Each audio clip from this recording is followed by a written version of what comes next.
Takbir. Allah.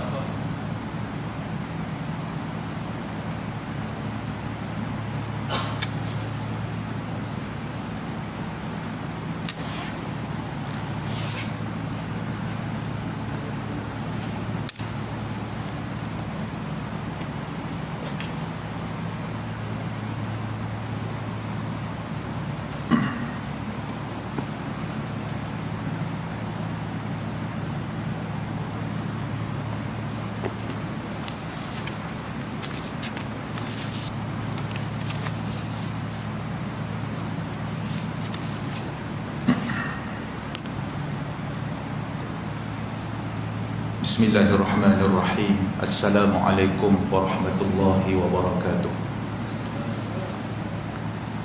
Kita mulakan dengan umul kitab Al-Fatihah. A'udzubillahi minasyaitonirrajim. Bismillahirrahmanirrahim.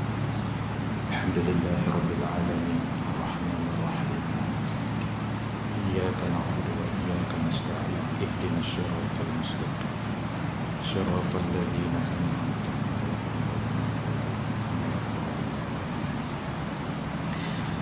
Innal hamdalillah nahmaduhu subhanahu wa ta'ala wa nashkuruh. Ashhadu an la ilaha illallah wahdahu la syarika lah. Wa ashhadu anna sayyidana Muhammadan abduhu wa rasuluh. Allahumma salli wa sallim wa barik ala abdika wa rasulika sayyidina Muhammad khatamil anbiya'i wal mursalin wa ala alihi wa ashabihi wa man sara ala nahjihi ila yaumiddin, amma ba'd. Ayyuhal mu'minun ittaqullah, usikum wa nafsi bittaqwallah, faqad fazal muttaqun. Tuan Imam dan kuasa masjid, muslimin dan muslimat, mudah-mudahan dirahmati Allah Subhanahu wa ta'ala. Alhamdulillah, Allah panjangkan umur kita dalam kekuatan untuk kita terus beribadah, mentaati perintah Allah. Kita memanjatkan kesyukuran kehadrat Allah Subhanahu wa ta'ala pada malam yang berbahagia ini. Kita dapat meneruskan kuliah pengajian kita yang tertangguh sejak bulan 3. Alhamdulillah, pada malam ni dalam norma baharu kita dapat untuk sama-sama mengikuti pengajian kuliah maghrib kita. InsyaAllah kita terus menggunakan kitab Bahrul Mazi jilid 14. Oleh kerana masa yang ada kepada kita pun terhad, kita terus menggunakan kitab Bahrul Mazi jilid 14. Baik, malam ni kita akan membaca tajuk pada muka surat 56. Muka surat 56, Bab ma jaa la tukrihu mardakum ala at-ta'ami wasyarab. Bab ma jaa la tukrihu mardakum ala at-ta'am wasyarab. Qala al-musannif rahimahullahu ta'ala wa nafa'ana bi ulumi fid darain, amin. Baik, bab apa kita nak baca pada malam ni, iaitu bab yang telah datang ia pada menyatakan jangan mengerasi sekalian kamu ke atas orang-orang sakit itu makan dan minum. Bahasa mudah faham. Orang sakit, orang tak sihat, jangan kita paksa dia makan. Jangan.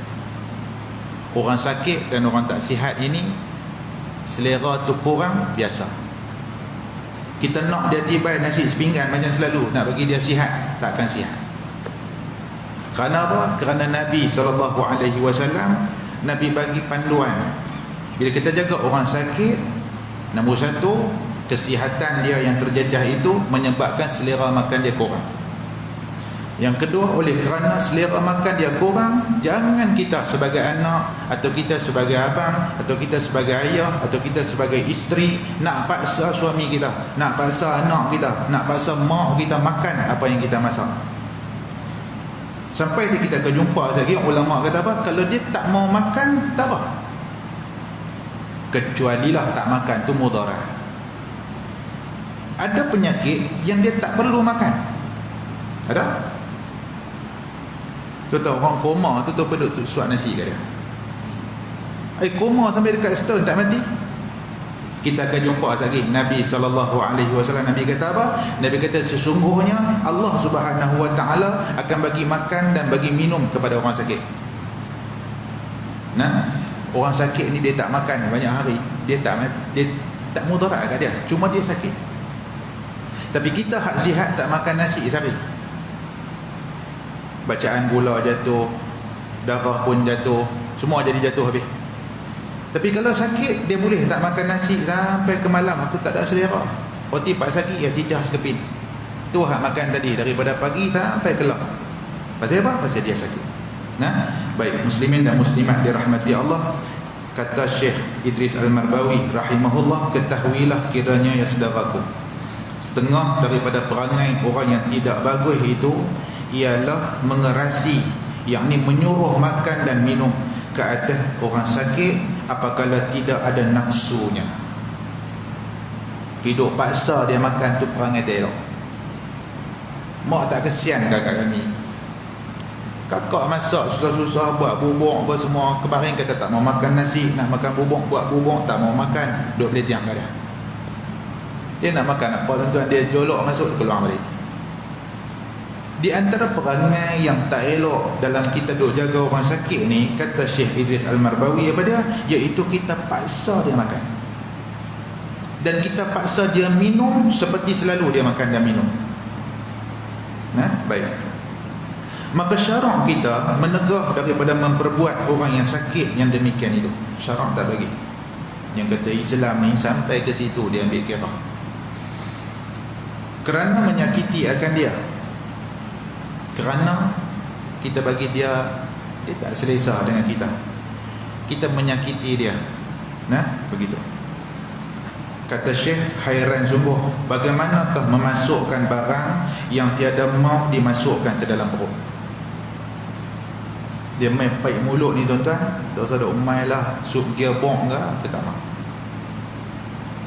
Kita kata dia gulai tak mau, masak cabai tak mau, ni orang buat sup pun tak mau. Dia tak tadi dah, dia pahit. Allah Subhanahu Wa Taala yang bagi penyakit itu, dan Allah buat main peraturan untuk orang yang duk jaga orang sakit. Jangan duk pergi paksa dia duk jolok makan juga. Begitu. Muslimin dan muslimat dirahmati Allah. Dan pula apabila dimasukkan juga dengan bergagah itu membawa kepada tiada mencerna. Ini tak mau. Islam dia main dengan formula apa? La darar wa la dirar. Tak mau mudarat dan memudarat kau orang. Tak mau. Kalau doktor kata mak jaga dia sehari dia boleh makan, buat dekat dia cerai-cerai pun cukup, cukup. Kita tak usah duk roplah lah, dia nak ini tak makan nasi lagi, apa pun, memang dia nak banyak tu je badan dia. Kalau doktor kata sakit dia ni cukup dengan dia minum air, cukup dengan dia jamah sikit makanan, cukup.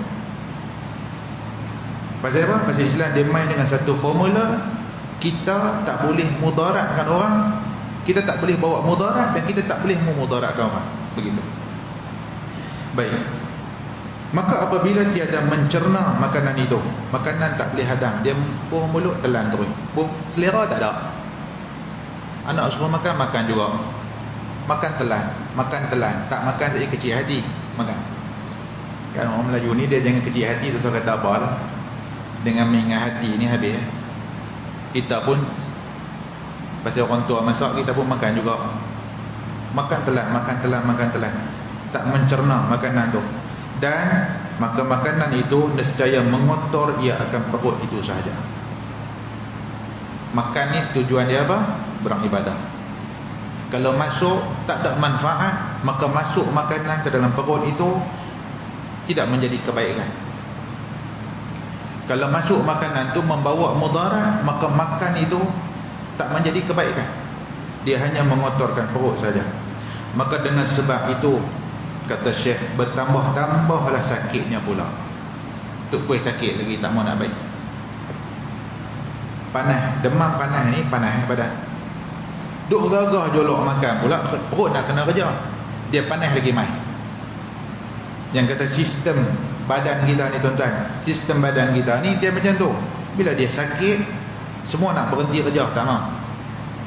Tapi kita duk jolok bagi makan juga, dia main lagu lain. Dalam duk sakit-sakit tu dia main sembelik, dia main lagu tu, dia main lagu ni. Baik, muslimin dan muslimat dirahmati Allah. Maka dengan sebab itu bertambah sakit. Bermula dalil yang menunjukkan atas tegah itu ialah sebagai hadis yang dikeluarkan oleh Abu Isa At-Tirmizi dengan katanya, an Uqbah bin Amir Al-Juhani radhiyallahu anhu qala qala Rasulullah sallallahu alaihi wasallam la tukrihu mardakum 'ala at-ta'am fa inna Allaha yut'imuhum wa yasqihim atau kama qala. Diriwayatkan daripada seorang sahabat bagi Nabi sallallahu alaihi wasallam namanya Uqbah bin Amir Al-Juhani radhiyallahu anhu. Kata dia telah bersabda Rasulullah sallallahu alaihi wasallam, Nabi pesan jangan mengerasi sekalian kamu akan orang-orang sakit daripada kamu itu atas makan dan minum. Jangan paksa dia, Nabi kata. Kerana bahawasanya Allah Subhanahu wa taala Tuhan yang memberi makan mereka itu dan memberi minumnya. Ni Nabi sebut. Dengan sakit tu tuan-tuan, dia ada hikmah lain. Tuhan nak bagi berehat sistem pencernaan, semua ni penghadaman, Tuhan nak bagi berehat semua. Hak ada di dalam badan perkakas ni semua nak bagi relax. Dia tak makan sehari pun tak membahayakan dia. Tapi orang sihat tak makan, tak boleh. Kecuali dia berpuasa, dia bersahur, dia ada buka, macam tu. Kalau tak makan langsung sampai 2 hari, sampai 3 hari, orang sihat tak makan langsung, at least dia minum. Dia tak minum dan dia tak makan, mudarat dekat dia. Kerana apa? Kerana badan dia yang sihat memerlukan makanan. Perut ni duk tunggu je. Masuk protein, aku proses hantar pergi jadi tisu badan apa semua. Masuk karbohidrat, aku proses pergi jadi tenaga apa semua. Ni perut sihat ni. Masuk gula, proses jadi energi apa semua. Masuk ada bangsa nak proses. My time dia sakit, dia tak mau. Ini yang Nabi sallallahu alaihi wasallam nak sebut ni. Oleh kerana dia tu perut dia, sistem badan dia tu tak mau kepada makanan, paksa dia makan. Dia makan, pencernaan dia kacau. Kita pun seronoklah hari ni mau makan semangkuk habis. Alhamdulillah. Tak tahu duk main esok dia main lagi sakit lagi. Dia main lagu nak demam, panas naik balik. Ni kata Islam satu agama yang main dengan formula untuk kita merawat orang sakit. Kita duk baca ni Abwaabut Tibb. Sekali lagi tuan-tuan, kita nak basuh tajuk Habbatus Sauda. Pun satu tajuk juga. Orang kita ni kalau dia kata hak tu makanan sunnah, habis. Hak geng-geng duk jual produk ni tunggu. Dia pergi ambil 5 jenis makanan sunnah, madu, Habbatus Sauda, delima, pergi ambil kurma, badam ke apa. Dia blender, dia buat produk. Dia kata jus sunnah, tapi bayar makan. Betul ke macam tu? Kita akan tengok tuan-tuan. Dalam kitab kita ni dia akan sentuh tajuk tu. Bolehkah kita dengan bila Nabi SAW sebut kata alaikum bihadhil habbati sauda, kita nak baca lagi. Nabi kata ambil habbatus sauda ni, amalkan dia kerana dia penawar bagi semua penyakit. Oh, kita dengar-dengar lagu tu, habbatus sauda, ambil 3 sudu sekali makan. Soal lagi petang lagi 3 sudu. Nak buat turun kencing manis, darah tinggi apa semua. Bukan turun tuan-tuan, dia jadi kolej. Ini sunnah ni Nabi kata. Kita nak kena tengok sekali lagi tuan-tuan, macam mana cara dalam bahasa moden hari ini nak berinteraksi dengan hadis. Macam mana cara kita nak faham maksud hadis.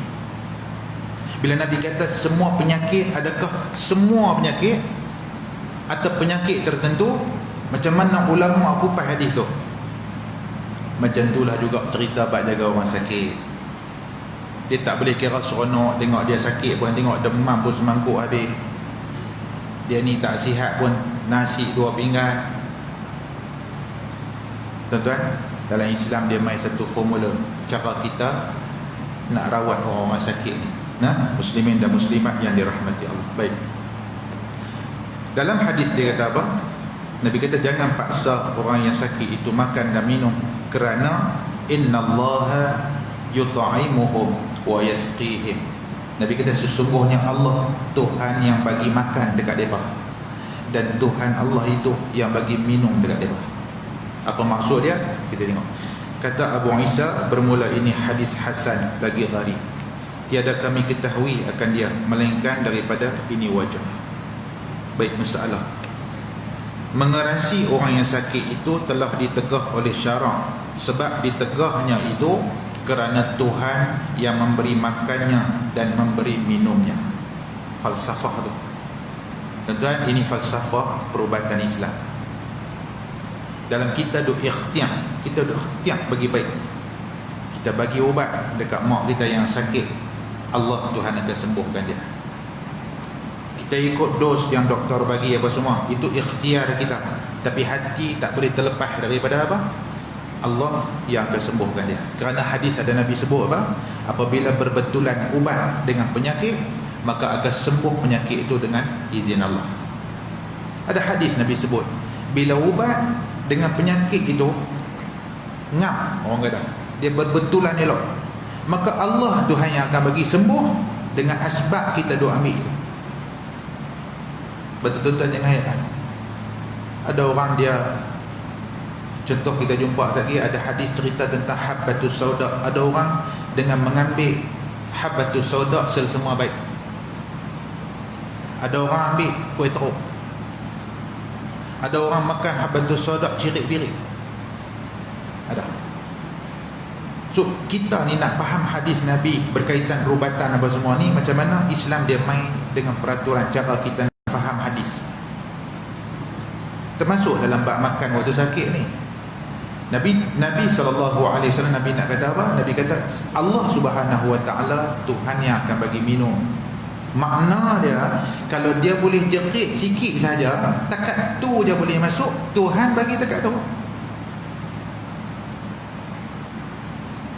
Kalau dia boleh makan 3-4 camca kita suap, takat tu. So kalau ada sakit yang dia tak boleh makan langsung, innallaha yut'imuhum wa yasqihim, Tuhan bagi makan, Tuhan bagi minum.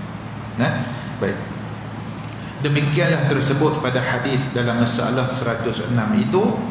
Maka makna Tuhan beri makan dan Tuhan beri minum, yakni Tuhan yang memberi orang-orang sakit itu gagahnya dan boleh hidupnya dengan tiada makan seperti orang-orang yang sihat. Tuhan yang bagi tenaga dekat dia, dia boleh bangkit semayang macam biasa. Tuhan bagi tenaga dekat dia, tekanan darah dia tak kacau.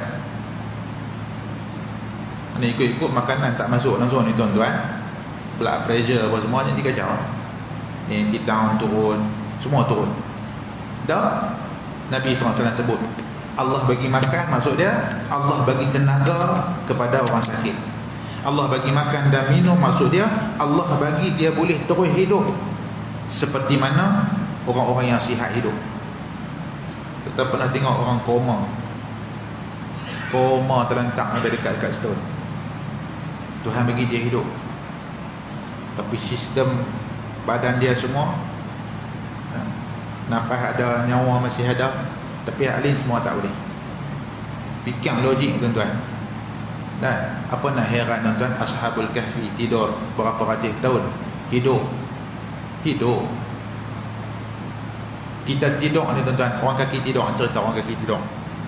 PKP baru ni tidur macam mana? Tidur ni tak tahu nak abang. Sampai ada satu kawan dia kata, Ustaz, Allah saya ni kesihatan teruk kali ni. Pasal apa? Baru ni picek kena marah dengan doktor. Oh, pasal apa? PKP lah ni, dia kata. Kita ni bulan puasa patut sihat, dia kata. Tapi baru ni tak apa sihat. Pasal apa? Pasal lepas tiba nasi, semayang subuh apa semua. Habis semayang subuh pun lalu rumah, kita semua tak boleh pergi mana, berjemaah apa semua. Habis semayang subuh, lagu kaki duduk lunjuk situ lah, lunjuk, duduk melengkang apa semua, lena. Boleh bayang, dia kata Ustaz, sebulan macam tu punya perangai. Makan sop bagus punya 2 pinggan, lepas semayang subuh melunjuk kaki apa semua, tidur sebelah 5 jam punya badan duk simpan makan, tak buat apa. Baru-baru ni piceng, dia kata kencing manis naik. Tak naik lagu mana tuan-tuan, karbohidrat masuk dalam badan, dia tak proses. Perubatan dia kata apa? Karbo kalau masuk dalam badan, dia insulin tak keluar untuk proses tukar apa glukosa apa semua ni, dia nanti simpan dalam apa? Dia simpan dalam darah. Makan pula jenis beras sudah tak ada lah, beras perak tak mau lah. Pasal apa? Rendah asid glisenik ni semua tak sedap. Makan beras biasa cukup sebulan tuan-tuan, gula 25 30 dia domai. Ni yang kata perubatan ni tuan-tuan, kan? Cerita tidur tadi kita ni tuan-tuan, cerita tidur. Kalau kita celek lagu ni, tak makan dalam 8 jam, lapang. Tapi kalau kita tidur aja 12 jam tidur, lapang. Tapi Allah yang duk jaga dia, yang kata hamba-hamba dia, makhluk-makhluk dia ni, sama ada depa tengah tidur atau depa tengah berehat atau depa tengah sakit, Tuhan jaga. Jaga tidur, dia main rasa lapang.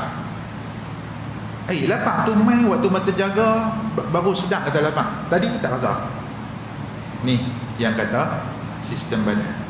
Apa nak heran, Nabi SAW sebut, Nabi kata bagi orang yang sakit itu, Allah yang jaga kehidupan dia, dan tenaga yang ada dekat dia Tuhan yang bagi, walaupun dia tak makan teramana.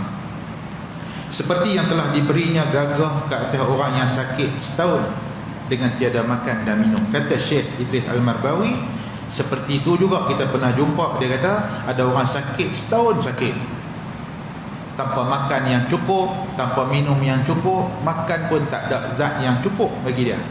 Duk makan ubat je, makan pun kerana nak telan ubat. Anak dia kata, mak makanlah sikit, dia pun jamahlah 2 camca bubuk nasi. Aku tak mau dah, dia kata. Golek tak mau. Hak buat nak makan ubat ya. Makan ubat tidak boleh. Terlantang setahun, 2 tahun, 3 tahun. Kurus lah. Tapi nak habang kata, tuan-tuan tengok lah, karbo tak masuk, protein tak masuk terang mana, zinc tak masuk terang mana, tu hak bahasa sains tu, magnesium tak masuk terang mana, kalsium lagi lah tak boleh, buah susu semua keluar balik, apa pun tak terang mana badan dia terima zat nutrisi ni, tak terang mana. Tapi hidup berapa lama dah mak sakit ni? Dekat 4 tahun dah ustaz. Macam ni dia, jamah makan sekancar doa, makan ubat tidur, makan sakit tu. Tapi hidup yang kita duk sihat-sihat tangkap jantung, yang hak duk sihat elok makan lalu apa semua ni, dia main senyap terus, stroke apa semua. Hak duk sakit makan tak terang mana, aduh panjang umur. Saya pernah jumpa tuan-tuan, ada orang dia terlantak sampai 20 tahun, bini duk jaga 20 tahun tuan-tuan. Macam tu sifat makan dia. Tapi badan tak ada lah, kurus-kurus lah, tapi tak ada lah sampai tinggal kulit dengan tulang tak. Ni yang Nabi nak sebut ni. Betul yang Nabi kata, innallaha yut'imuhum wa yasqihim. Ya, muslimin dan muslimat dirahmati Allah. Demikianlah kebesaran Allah di sebalik sakit seseorang hamba dia. Nah, baik. Bahkan ada pula setengahnya jadi dhaif dengan sebab makan. Kata Syekh, ada pula kerana sakit tu kita duk paksa dia makan, dengan makan itu jadi bertambah sakit dia. Begitu. Nah, muslimin dan muslimat dirahmati Allah. Habis bab tu kita masuk bab majaa fil habati sauda, iaitu bab yang telah datang ia pada menyatakan jintan hitam. Syekh kita dia terjemah apa? Habbatus sauda, maksud dia jintan hitam, jenis tumbuhan yang tumbuh pada iklim Mediterranean dan iklim gurun di sana, tanah Arab, negara-negara Mediterranean, ya, yang ada musim sejuk apa semua ni. Dia ada satu pokok yang bunga dia warna purple lembut, ada yang kadang-kadang warna putih bunga dia.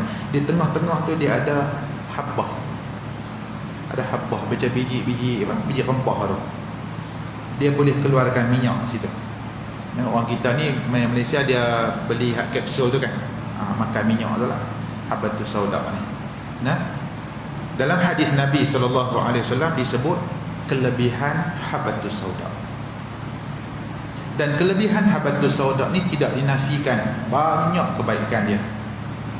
Cuma bila kita baca hadis kita nak faham yang kata makan hak ni sunnah, kita tak ambil kira macam mana aturan makan, kita tak ambil kira nasihat perubatan bagi orang yang ahli dalam bidang perubatan, kita tak ambil kira dah hak tu, kita kira hak Nabi sebut kata hak ni ada kebaikan apa semua, kita gagal ambil semua. Yang ni dia panggil kekeliruan dalam memahami sunnah Nabi SAW. Hak ni kita tak mahu. Madu bagus, tapi makan madu ada cara dia, ada aturan dia, ada jenis-jenis sakit. Tuan-tuan tahu, ada doktor kata ada orang kencing manis yang terlalu teruk, madu tidak sesuai untuk dia. Ustaz ni dalam hadis apa semua ada cerita apa semua kebaikan. Betul, tapi faham tak hadis tu? Habatus sauda ni mai daripada hadis Nabi. Nabi cerita kebaikan dia. Betul, yang ni makanan sunnah, tapi kita faham tu ikut sunnah tak? Tu. Baik, kita nak tengok tajuk ni. Tajuk dia ringkas sahaja, tapi dia punya perbahasan dia panjang. Ketahuilah kiranya saudaraku, adalah jintan hitam itu ialah biji-biji yang halus. Syekh dia nak kupas ni. Lagi hitam warnanya, lebih kurang sebesar biji lenga. Kecil dia kata. Maka pada jintan hitam itu banyak khasiatnya dalam ubat-ubatan. So dalam perubatan Abu Tib kita baca ni banyak khasiat dia. Sehingga Nabi SAW, Nabi sebut perkataan kullu habatus sauda, penawar kepada semua penyakit. Dengar kata semua ni kat habis. Bukan takat Nabi kata kullu, Nabi kata semua penyakit, kullu da'in illa sam, kecuali mati saja. Tuan-tuan baca hadis ni agak-agak faham ke mana? Batuk habatus sauda, demam habatus sauda, sesema habatus sauda, kullu semua. Sakit pinggang habatus sauda, pening kepala habatus sauda, darah tinggi habatus sauda, kencing manis habatus sauda. So kalau faham ke tu? Betul tak faham lagu tu? Hak ni yang kita nak kena faham. Sama lah macam geng-geng hak duk faham wa kullu bid'atin dalalah. Tiap-tiap bid'ah semua sesat. Habis semua. Tuan buat majlis doa selamat, baca doa sikit, ada makan buat lepas tu. Doa, zikir, tahlil, bid'ah, makan tak bid'ah. Kullu, dia kata Nabi sebut kullu. Betul ke cara faham hadis Nabi macam tu? Sekali saya akan sentuh sikit bagaimana ulama faham hadis dan ulama kupas mereka kita. Baik. Maka khasiat dia terlalu banyak, dia kata. Terkadang faedahnya dengan sendirinya sahaja, yakni tidak campur apa benda-benda lain. Habatus sauda tu dia makan dia aja, makan dia. Kalau sama ada dia diperah mengambil minyak dia, ambil makan. Kadang-kadang kebaikan dia tu tak ada campur lain, satu saja. Dan terkadang berfaedah dengan campur benda lain. Kalau nak campur dengan benda lain lagu mana? Mestilah ahlinya sahaja yang boleh campur-campur ni. So Nabi kata apa? Hampa lebih tahu urusan kehidupan dunia apa. Maksud dia, kalau perubatan, ahli perubatan. Yang penting habatus sauda boleh tak campur dengan jus kurma? Siapa nak tentukan ni? Bukan kita, bukan Ustaz Hafizah, bukan. Yang nak tentukan boleh tak campur, okey, siapa dia? Pakar dalam bidang tu, yang ada ujian, yang buat kajian, ada ujian klinikal satu. Dah boleh campur, banyak mana kalau nak campur tu? Berapa sukatan dia? Bukan boleh tibai kan? Tuan-tuan, saya nak nasihat, tuan-tuan nak beli produk perubatan, hak guna nama sunnah-sunnah ni, hati-hati. Bagus makanan sunnah itu, tetapi mengeksploitasi sunnah tak boleh. Nak makan jus kurma campur dengan delima sikit, campur dengan habatus sauda sikit, campur dengan madu sikit, siapa nak tentukan kandungan nak dalam tu sesuai ke tak sesuai dengan badan kita? Siapa tentu? Semua tu hak sunnah tu. Yang nak tentu tu mesti ahli dia. Bukan cikgu nak tentu, bukan. Mesti saintis yang dia campur, dia tengok. Kalau lebih macam ni jadi apa? Betul, nak kena faham hadis Nabi ni tuan-tuan, mengikut hak sunnah betul. Maka ulama-ulama dia kata apa? Betul hadis habbatus sauda itu menyebut tentang sunnahnya kita mengambil habbatus sauda untuk rawat penyakit, tapi cara kita faham hadis tu sunnah ke tak sunnah? Nah, muslimin dan muslimat yang dirahmati Allah. Baik, satu. Terkadang diambil habbatus sauda tu dia sahaja, dan kadang-kadang dicampur dengan benda lain. Maka syarak kita ada berpesan suruh lazimkan memakai jintan hitam itu sebagai tersebut pesan itu dalam hadis yang dikeluarkan oleh Abu Isa At-Tirmizi dengan katanya, an Abi Hurairah radhiyallahu anhu anna an-nabiy sallallahu alaihi wasallam qala alaikum bihadhihi al-habbati as-sauda fa inna fiha shifaa'un min kulli da'in illa as-sam. Nabi kata wasamu al-maut, atau kama qala, diriwayatkan daripada seorang sahabat bagi Nabi sallallahu alaihi wasallam, namanya Abi Hurairah radhiyallahu anhu, bahwasanya Nabi sallallahu alaihi wasallam telah bersabda, ia lazimkan oleh sekalian kamu memakai ini, yakni biji-bijian jintan hitam ni. Nabi kata alaikum, lazimkan. Nabi kata bihadhil habbatis sauda, ambil habbatus sauda, jintan hitam ni, bila amalkan. Nabi kata sama ada nak maintain kesihatan ataupun nak rawat penyakit. Dia ada dua produk kesihatan ni. Tuan-tuan nak maintain satu, tuan-tuan nak cegah, atau tuan-tuan nak maintain kesihatan tu bagi elok. Yang kedua, nak rawat penyakit. Kita sama dua-dua tu. So Nabi kata boleh, kerana sesungguhnya ada padanya kesembuhan daripada segenap penyakit melainkan asam, dan asam itu ialah maut, mati. Tuan tengok, kita bila baca hadis, nombor satu tuan-tuan, berasa nak ambil makanan sunnah, bagus. Kerana ulama kata mengamalkan sunnah itu lambang keimanan. Itu satu. Itu jangan marah pula orang yang ambil makanan sunnah, bagus. Mengambil makanan sunnah, mengamalkan sunnah, apa-apa semua ni lambang keimanan. Itu pertama. Yang kedua, bila kita nak amal sunnah ni, kena yakin. Yakin apa? Yakin kata ada keberkatan, kebaikan pada hak Nabi sebut. Yang kedua, satu, amal sunnah itu lambang keimanan kita, kita yakin. Yang kedua, kita yakin dia ada berkat kerana Nabi SAW sebut. Yang ketiga, sunnah hak kita nak amal ni tuan-tuan, kita nak buat panduan hidup kita. Panduan hidup kita. Okey, satu. Cuma ulama-ulama sebut, yang ni saya nak sebut, salah faham ketika kita nak mengambil hadis ni untuk diamal. Yang tu kena hati-hati. Salah faham ni maksud dia bukan salah hadis tu, salah faham kita terhadap hadis tu. Kerana sebahagian orang dia faham hadis ni, faham literal, dia panggil faham zahir. Dalam hadis Bukhari, Nabi kata fil habbatis sauda, pada habbatus sauda. Nabi sebut fil habbatis sauda tu. Nabi kata pada habbatus sauda itu, Nabi kata shifaun min kulli da'in illa sa. Seakan-akan lafaz ni juga. Dalam riwayat Bukhari, Nabi kata pada habbatus sauda itu ada penawar penyakit daripada semua penyakit. Bila kata semua, orang sebahagian dia faham semua. Betul ke faham macam tu? Bila saya rujuk beberapa tafsiran ulama, kita kena tengok apa ulama sebut. Al-Imam Al-Khattabi rahimahullahu ta'ala, dia kata apa?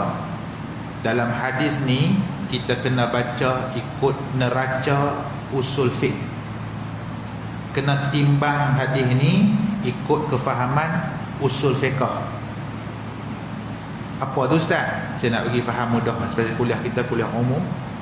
Imam Al-Khattabi kata lafaz kullu dalam hadis ni lafaz dia umum, seolah-olah Nabi ni kata semua penyakit, tetapi maksud dia khusus. Ada dulu waktu mengaji dulu tuan-tuan, waktu kami duk mengaji, saya teringat lagi cerita lafaz umum maksud khusus ni. Saya pernah betul-betul mengaji Syekh Nuruddin hafizahullah, dia cerita kalau kita buka suratul Namli, cerita lafaz umum tapi maksud tak umum, sebut semua penyakit tapi bukan semua penyakit khusus je. Macam mana boleh jadi macam tu? Apa nak heran, dalam Al-Quran suratul Naml ada cerita tentang burung hudhud yang dia terlewat hadir dalam perhimpunan bersama dengan Nabi Allah Sulaiman alaihi salam. Kata Nabi Sulaiman, lam aral hudhuda, aku tak nampak hudhud di mana. Ringkas cerita tentang balik tentang buka surah An-Naml, dia ada cerita ayat 23 ketika hudhud sampai.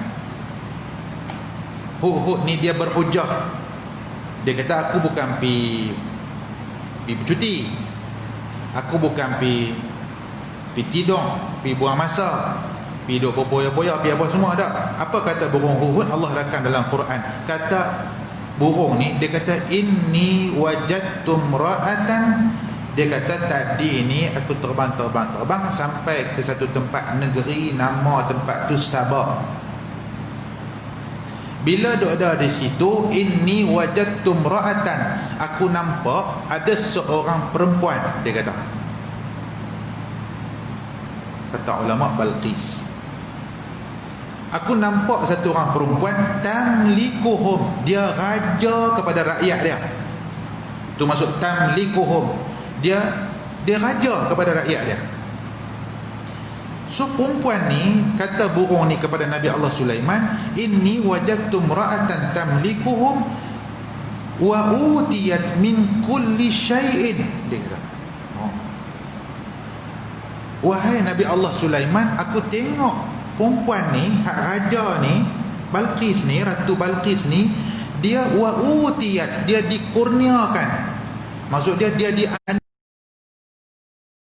min kulli syai'in. Apa maksud dia?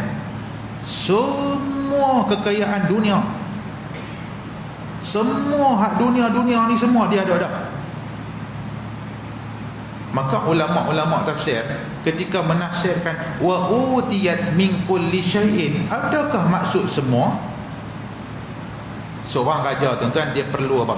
Katalah raja yang hebat, kalau kata semua ni tuan-tuan, dia ada semua. Tapi betul ke Ratu Balqis ni ada semua? Sebab Quran guna perkataan kulli syai'in, semua.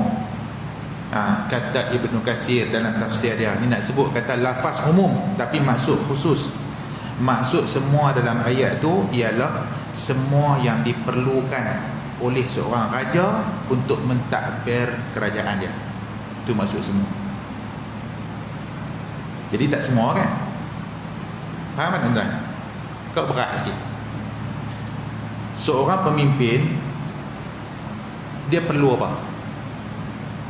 Dia perlu singgahsana. Orang raja, dia perlu istana, dia perlu pengawal, dia perlu kenderaan, dia perlu dayang, dia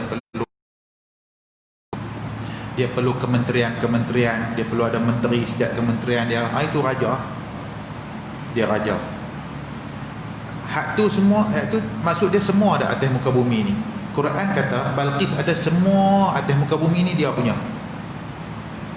Kata ulama, bukan maksud semua tu semua. Semua itu bermaksud semua perkakah yang diperlukan oleh seorang raja untuk mentadbir kerajaan dia.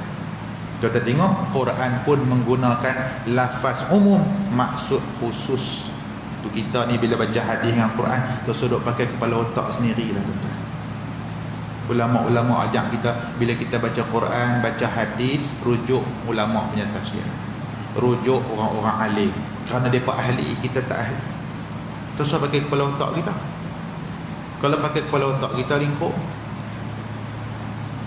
Baik.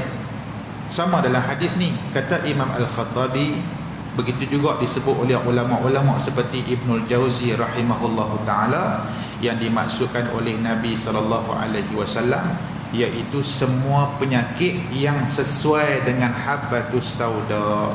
Tu kan semua juga kan. Nak bagi faham bahasa semua tu. Nabi kata alaikum bihadhil habbatis sauda fa inna fiha shifaa'un min kulli da'in. Amallah habbatus sauda kerana padanya itu penawar bagi semua penyakit yang sesuai dengan dia. Jadi bila sebut semua penyakit sesuai dengan dia, Al-Imam An-Nawawi, Ibnul Jauzi rahimahullah, ulama-ulama muktabar, dia sebut apa? Sebahagian ulama kata habbatus sauda ni sesuai untuk penyakit kalau selsema dengan sebab sejuk, bukan selsema dengan sebab panas. Sebab tu jangan heran tak? Kita tibai makan, member kita baik, kita tak baik. Orang betul habbatus sauda ni ambil bungkus buah dalam kain, bungkus buat macam bunjut, macam orang buat sup bunjut tu, lepas tu hidup. Sama ada kita goreng atas periuk, goreng kosong lagu tu, salai dia macam tu, ataupun kita tak payah buat apa, kita hidup terus. Kawan ni buat-buat lega, oi aku sesama hilang habbatus sauda. Kita pun pergi ambil buat-buat kuih teruk. Sebab tu ulama sebut dah, semua penyakit yang sesuai dengan dia. Maka sebab tu tuan-tuan, ulama-ulama sebut oleh kerana ada penyakit yang boleh, ada penyakit yang panas, sifat dia panas. Habbatus sauda ni dia panas. Maka ulama, sebahagian ulama kata kalau penyakit itu pening kepala kerana sejuk, selsema kerana sejuk, batuk kerana sejuk, demam kerana sejuk, apa semua ni, maka dia sesuai. Kalau dia dengan sebab panas, dia tak sesuai. Tambah pula dengan penyakit hari ni macam-macam, dengan bakteria, dengan JE, dengan demam kepialu, demam macam-macam tuan-tuan, COVID-19, yang ni memerlukan kajian-kajian perubatan. Muslimin dan muslimat yang dirahmati Allah Subhanahu wa taala. Baik. Kata Abu Isa At-Tirmizi, dan pada bab ini ada riwayat daripada Buraidah dan Ibnu Umar dan Aisyah, katanya lagi bermula ini hadis hasan lagi sahih. Okey, masalah jintan hitam boleh jadi ubat seselma. Bahasa Syekh kita dia kata seselma, maksud dia selsema tu. Jintan hitam itu boleh jadi ubat selsema. Kata Imam Nawawi rahimahullah dalam syarah Muslim, ambil jintan hitam itu dan dia kata rendang dia atau goreng dia di atas dapur, salai atas dapur kosong lagu tu, dia kata kemudian punjut dalam satu perca kain, macam buat sup bunjut lah, ikat, dia kata, dan selalu dicium akan dia. Ni kata Imam Nawawi dalam mensyarahkan hadis Muslim, cium akan dia, nescaya hilanglah penyakit selsema dengan izin Allah. Balik pada hadis Nabi, jika berbetulan ubat dengan penyakit, sebab tak ada penyakit yang Tuhan buat main yang tak ada ubat, tak ada. Ustaz AIDS tak jumpa, COVID-19 tak ada ubat ke? Tak ada lagi. Bukan maksud tak ada lagi. Ubat semua ada, kecuali mati tak ada ubat. Hang cakap macam mana pun tak boleh buat apa, mati tak ada ubat. Jadi kata Imam Nawawi, ambil buat macam sup bunjuk lagu tu, salai atas periuk panas tu, cium, insya-Allah dia kata nescaya hilanglah penyakit selsema. Dan boleh juga punjuk jintan hitam yang tiada bergorengnya, kemudian gantungkan ke leher orang yang kena selsema itu. Ada pula ambil gantung, bukan tangkai gantung tu. Habbatus sauda tu sifat dia panas, dia keluar aroma dia tu, jadi sentiasa kita duk bau, duk panas badan kita. Jadi kata Imam Nawawi, penyakit-penyakit yang berasaskan sejuk insya-Allah baik belaka. Selsema di sebelah Mediterranean sana, depa musim 4 musim kena hak sejuk, insya-Allah baik belaka. Dia kata muslimin dan muslimat yang dirahmati Allah Subhanahu wa taala. Okey. Baik, lepas ni kita akan sambung insya-Allah. Masalah jintan hitam itu boleh jadi ubat sakit gigi.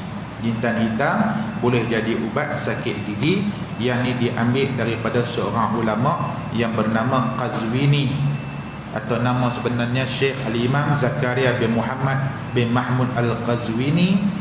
Dia daripada Parsi sana. dia ada tulis satu buku, satu kitab bernama Ajaibul Makhluqat, keajaiban makhluk-makhluk. Tuan kalau hak jenis-jenis pencinta alam ni baca buku-buku macam ni, tapi buku Arab lah. Kalau ada terjemuh cantik lah. Jumpa daun apa ke, kan orang ada pandai tu kan, dia jumpa daun, yang ni kencing mana dia dah pandai. Orang jenis ranger hutan ni buat pandai. Tuan ingat tak ada dalam Islam ilmu tu. Tuan jangan heran, ada orang Tuhan bagi ilmu tu. Kita jumpa orang macam ni tuan-tuan, banyak ilmu alam boleh ambil kat dia, ilmu-ilmu kehidupan. Masuk camping dengan mereka, banyak ilmu. Dia kata ustaz ni pokok ni kalau ambil ni upak, dia kata yang ni kalau orang migraine ni bubuh sa'ah, dia kata upak, dia kata buh datai, kita pun tubuh orang pandai mereka ni tuan-tuan. Ulama bernama Al-Qazwini, dia ada tulis satu kitab bernama Ajaibul Makhluqat, keajaiban makhluk-makhluk Allah, wa gharaibul mawjudat, dan benda-benda gharib, benda-benda pelik yang ada di muka bumi ni. Hak ni jadi penawar, hak ni kalau dah guni jadi racun, pandai ni dah. Nah, muslimin dan muslimat dirahmati Allah, tu yang kata ilmu hak Tuhan bagi kita tu cebih sikit saja. Ada orang dia pandai kot ni, dia tak pandai kot ni. Ada orang dia pandai kot ni, dia tak pandai kot ni. Nah, begitu. InsyaAllah kita akan sambung pada kuliah yang akan datang. Kita ikut SOP ya. Kita berhenti tepat pada masa dia insyaAllah. Ada setengah tempat dia kata ustaz, ya ustaz, lajak dia tak bagi terus je. Tumpah orang bagi, alhamdulillah kita boleh mengaji sikit-sikit.